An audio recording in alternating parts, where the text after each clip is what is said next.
Hi, Mark Donovan here from Falcon Imagery, and today I'm going to go over the topic of how to use ForeFlight Binders to help you pass your check ride and to overall assist you in your flight training. But before I do, make sure you hit that like button and subscribe to this channel.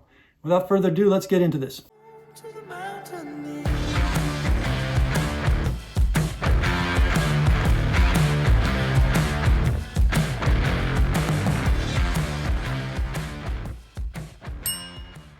Okay, so what we want to do here is we want to bring up our ForeFlight on our iPad. And what we can do here is immediately go to the Documents area, down here in the bottom. And then we can look at the various binders that I've already got created over here.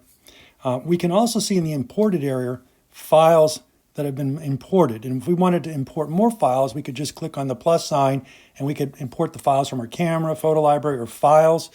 Maybe we uploaded a file, like an ACS, for example, into our iPad. We can then import it into ForeFlight through this approach.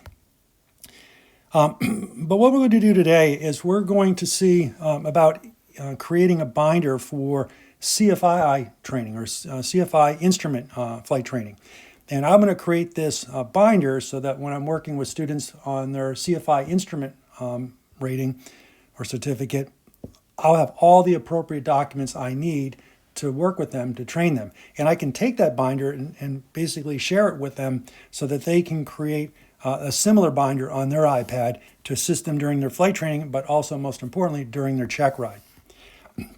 So what all I need to do is here is just click on where it says Add New Binder. And I'm going to type in I'm going to capitalize it, CFI training. And I'm just going to hit save. And there it is. There are no files in that binder at the moment. But if I go over to my imported files, one of the first things I might be interested in putting in would be the CFI instrument PTS. And there it is right there. There's no ACS yet for this. And we're just going to add it to that CFI binder. And I just tap that little radial icon, and there it is. And if I close this, now when we go up to CFI training, we will see that we have the CFI instrument PTS in there. Now, I can also go to some of my existing folders or binders and move stuff or copy it into the CFI training area. So if I go to my CFI one, I might care about, for example, the POH. So I will go ahead and click on the binder with the plus and add it to my CFI training. And close that. Now you see that I've got the CFI instrument PTS as well as the POH in the CFII training folder.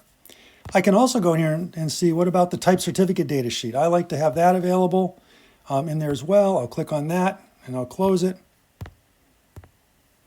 I'll put the car as well. I like to reference that as well. So I'm going to put that in my CFI training and then close it.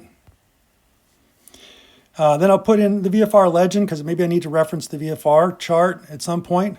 We might want to do more of that in a minute, and I will do that. And there it is. Let's see here. Go, no-go sheets for the particular aircraft that I could be flying in. So I'm just going to go ahead and add that to the CFI training. And do the second aircraft as a possibility. And a flow chart, 91.213 flow chart, basically to make sure we've confirmed we got aircraft that's airworthy to fly for the day. So we'll add that. And let's say I go back to my CFI training and I see all those documents that look like they're in there. I might want to go to the FAA documents and let's see, pull out that legend. We'll go look at the legends here for a moment. There are the legends. And I can see the low en route chart. That'd be a really good one to have for my CFI training. So I'll add that in there. And the high en route chart. And I'll add that for my CFI training. So now I should be able to go up to my CFI training and I've got all these documents, the PTS, the POH, the type certificate data sheet, the car, the VFR legend, the go no-go sheets for the particular aircraft, the flow chart to see if I have any, to go through the process to see if I can fly if some piece of equipment's inoperable, and the IFR low legend and the IFR high legend in there. So now I've got all the documents I care about, most importantly during my training phase for the CFII rating. And I can use this not only during my training, but on my check ride. So when the examiner says, oh, what is the symbol on a low en route chart, and it looks like something I'm not quite familiar with, I can quickly go over here and go, oh, yes, that's the off-route clearance altitude, or ROCA. That's what that 12.5 means. Or, yes, I've got these types of airport identifiers, and some depict where there's instrument approaches, some where there's not, etc. So all of that information is now readily available to me in this folder. And so there we are. We have our CFII training binder that I can use with my students, easily access while I'm in the plane. For example, during a particular maneuver, I can look at it also in more of a graphical way by just changing the look here by tapping on the button up here in the left-hand corner to show either a list or the pictorial view. So those are some of the features you can do with the binder, and I highly recommend you consider doing that. Not only in your training, but also for your check ride. Hopefully you found this video helpful, and if you did, make sure you hit that like button and subscribe to the channel so you get notified on my next video.